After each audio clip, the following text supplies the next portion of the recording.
The morning began like any other. Cool air, coffee in hand, and that slow, careful walk to my car that comes with having a bad leg and a metal brace that creaks when it's cold. The sun was just starting to peek over the rooftops of our suburban neighborhood, light reflecting off rows of SUVs that all look identical. My blue handicap placard hung from the rearview mirror, always in the correct position, because I've learned the HOA will cite you for the smallest infractions if you give them half a chance. Except that morning, someone else had decided my spot belonged to them. A bright red Corvette, shining like an apology it never meant to offer, sat right in my clearly marked handicap space. I stared at it for a full minute, waiting for things to make sense. They didn't. My spot, the one I needed, the one that saved me from hobbling half a block with my cane, had been taken. I recognized the license plates. I recognized the smug little decal from the high school football team. It was Karen's son's car. Of course it was. Karen, the self-appointed president of our HOA and the self-proclaimed guardian of community standards. The same woman who once left a note on my door saying my wind chimes were audibly offensive. I took a photo of the Corvette, another one of the handicap sign, then I left a polite note under the wiper: "This spot is reserved. Please respect accessibility designations. Some of us actually need them." 10 minutes later, I was halfway back to my apartment when I heard it. That sharp, high-pitched voice that could shatter glass and good moods alike. "Excuse me, did you leave this note on my son's car?" Karen stood there, arms crossed, her robe patterned with tiny roses like some suburban battle uniform. "Yes," I said evenly. "He parked in a handicap spot." She scoffed dramatically. "He was only there for 5 minutes. You don't own the space, you know. HOA rules don't apply to guests in temporary situations." "Handicap law applies to everyone," I replied. Her eyes narrowed. "You really should watch your tone with the HOA board, sweetie. We take complaints seriously." Something about the way she said "we" made my stomach turn. That night, I found an anonymous warning taped to my door: "Don't make trouble. This community values harmony." And just like that, the game had started. The next morning, I woke up to the sound of an engine revving. That same Corvette, growling like it owned the street. I pulled back the curtain and watched as Karen's son Ryan backed the car halfway out of the handicap spot, only to park it right back again. He looked up at my window and smirked. Subtle. Real subtle. By the time I made it outside, coffee in hand and patience hanging by a thread, Karen was already out front watering her hydrangeas, which was her code for monitoring the neighborhood. "Morning," I said tightly, passing her. She smiled, that tight, brittle smile that could sour milk. "Good morning. Oh, I noticed your little complaint went to the HOA inbox. You must be very dedicated to following the rules." I stopped. "You're the HOA president. You know that parking in a handicap spot without a permit is illegal, right?" Her smile didn't budge. "It's not illegal if it's brief. And besides, Ryan was visiting me. Technically, I could file a complaint against you for harassment." I blinked, actually stunned. "For pointing out a law." "Tone," she said, tapping her temple. "It's all about tone." By noon, I got the email. Notice of community violation. Subject line in bold. Apparently, my unauthorized signage, meaning the official city-issued handicap post, which I'd installed with proper documentation, was now under review for compliance. That's when I realized she wasn't just being defensive. She was retaliating. I called the HOA office directly, bypassing her. The actual administrator, a kind man named Luis, sounded exhausted. "Sir, we've received several complaints from Mrs. Sanders, Karen, about your parking area, but she doesn't have the authority to remove city signage." "You're fine." "Good," I said, "because I'm not moving it." That night, I heard laughter outside.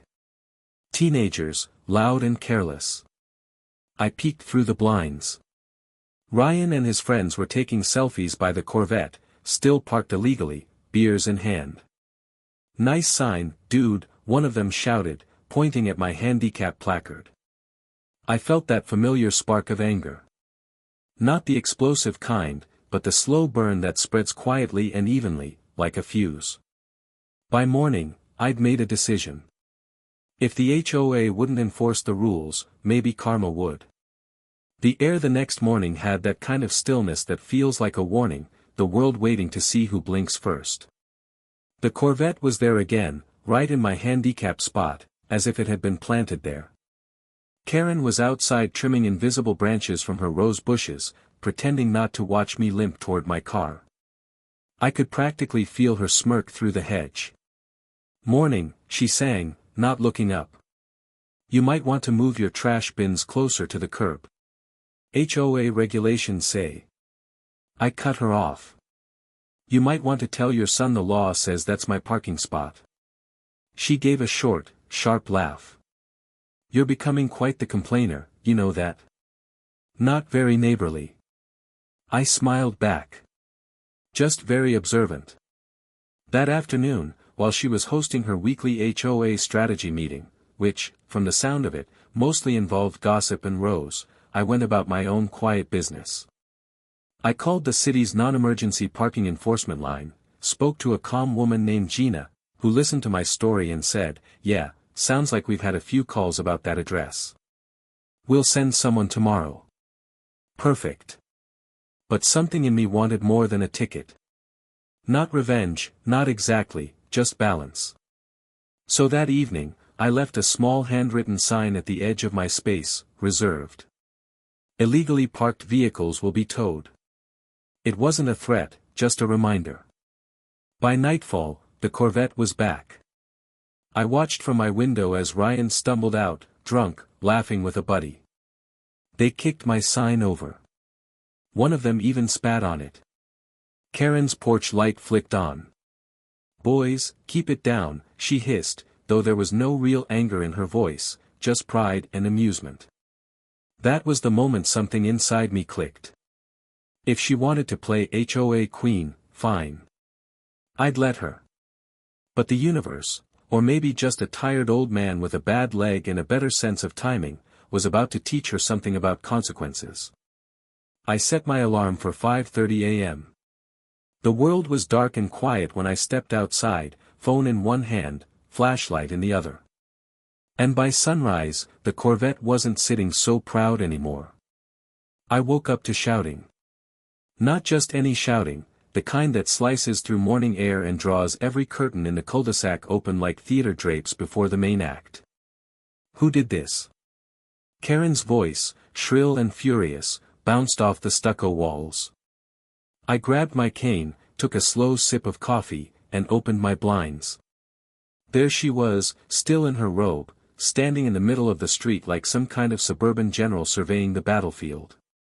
Her son's bright red Corvette sat in my handicap spot, only now it was resting neatly on 4 concrete blocks. No wheels, no tires. Just a gleaming, humiliated hunk of metal. I walked outside slowly, letting the scene play out. Neighbors had gathered. Phones were out. Someone whispered, "Guess Karma's on patrol today." Karen spun toward me the moment she saw me. You did this?" I raised an eyebrow. "I did what exactly?" "Call the police, because I did that 10 minutes ago," she sputtered, pointing a trembling finger. You had my son's car vandalized. You're sick." I tilted my head. "Well, considering your son's been illegally parking in a handicap spot for 3 days straight, it's almost like the universe got tired of waiting for you to teach him respect." Ryan, standing by the car with his hands in his hair, muttered, "This is bull," before an officer walked up, cutting him off. The cop looked from me to the car. "Whose vehicle is this?" Karen's hand shot up. "My son's." He nodded. "He parked in a handicap spot without a permit?" Silence. Then a reluctant, "Yes." "Ma'am, I'll need to issue a citation," the officer said flatly. And you'll want to call a tow. This car can't stay here. Karen's jaw tightened so hard I could hear her teeth grind. As the tow truck backed in, I turned to leave, cane tapping against the pavement, voice calm but carrying just enough for her to hear. Some people need signs. Others need lessons.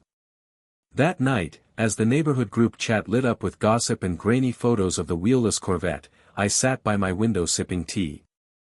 The spot was empty now. Mine again. The blue lines shining clean under the porch lights. And for the first time in a week, the street was quiet. If you've ever had to stand your ground against someone who thought the rules didn't apply to them, hit like. It helps real stories get heard. Subscribe to Karen's Hub so you never miss the next moment when karma finally shows up. And tell me in the comments, what would you have done if it were your spot on the line?